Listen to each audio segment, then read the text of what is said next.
Hi friends, 10 days 10 study tips சீரீஸில் நான் வந்து ஸ்மார்ட் மெத்தட் பற்றி சொல்லியிருப்பேன். அந்த மெத்தட் பற்றி உங்களுக்கு வேணும் அப்படின்னா கீழே கமெண்ட்டில் எஸ்ன்னு சொல்லியிருப்பேன். நிறைய பேர் அதுக்கு எஸ்ன்னு தான் சொல்லியிருந்தீங்க. ஸோ உங்களுக்காக தான் இந்த வீடியோ. ஸ்மார்ட் மெத்தட்னால் என்னன்னு ஃபஸ்ட் நம்ம வந்துட்டு தெரிஞ்சுக்கலாம். நான் ஏற்கனவே சொன்ன மாதிரி எஸ் ஃபார் வந்து specific, M for measurable, A for achievable, R for relevant, T for time bound.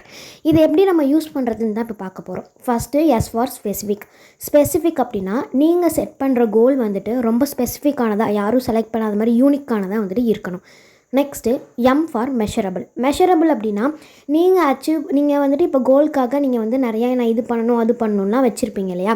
நீங்கள் எத்தனை கோல் வேணாலும் செட் பண்ணிவிட்டு அதை நீங்கள் வந்துட்டு அச்சீவ் பண்ணுறீங்களா அப்படின்னு சொல்லிட்டு ஒரு டைம் கிராஃப் மாதிரி வச்சுக்கணும்.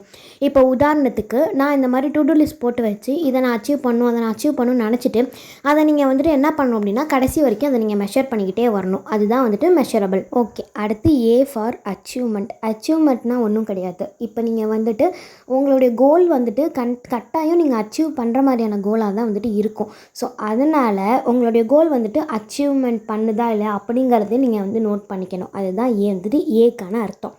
அடுத்து ஆர் ஃபார் ரிலவெண்ட்னால் ஒன்றும் கிடையாது. இப்போ நீங்கள் வந்துட்டு செட் பண்ணியிருக்க கோலுக்கு தகுந்த மாதிரி தான் நீங்கள் உங்களுடைய ஹார்ட் ஒர்க்கை வந்துட்டு போடுறீங்களா. இப்போ உதாரணத்துக்கு நம்ம வந்து இப்போது எக்ஸாமில் ஃபஸ்ட் மார்க் வாங்கணும்னு நினைக்கிறோம். அப்படி எக்ஸாமில் ஃபஸ்ட் மார்க் வாங்கணும்னு நினைக்கும் போது நீங்கள் அதுக்கு தகுந்தாப்பில் படிக்கிற மாதிரியான ஹார்ட் ஒர்க் தான் போடுறீங்களா இல்லை வேறு எதுலேயும் ஹார்ட் ஒர்க் போடுறீங்களா அப்படிங்கிறது தான் வந்துட்டு ரிலவெண்ட். அதாவது சுருக்கமாக சொல்லணும்னா நீங்கள் செட் பண்ணியிருக்க கோல் தொடர்புடையதாக வந்துட்டு உங்களுடைய ஹார்ட் ஒர்க் இருக்கணும். அதுதான் ரிலவெண்ட்கான அர்த்தம். லாஸ்ட்டாக நம்ம என்ன பார்க்க போகிறோன்னா டைம் பவுண்ட்.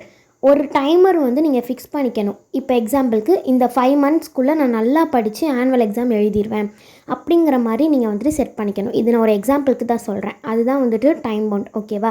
இப்போ உங்களுக்கு புரிஞ்சிருக்குன்னு நினைக்கிறேன். SMARTனா என்ன, அது எப்படி யூஸ் பண்ணணுங்கிறத. கண்டிப்பாக இந்த மெத்தட் ட்ரை பண்ணி பாருங்கள், ரொம்பவே யூஸ்ஃபுல்லாக இருக்கும். இதே மாதிரி நிறைய வீடியோஸ் பார்க்க நம்ம சேனலை சப்ஸ்கிரைப் பண்ணிக்கோங்க. Day 1க்கான வீடியோ நம்ம போஸ்ட் பண்ணிட்டோம். பார்க்கல அப்படின்னா வந்துட்டு மேலே லிங்க் தரேன், போய் செக் அவுட் பண்ணி பாருங்கள். ஸோ Day 3ல் பார்க்கலாம். Bye friends.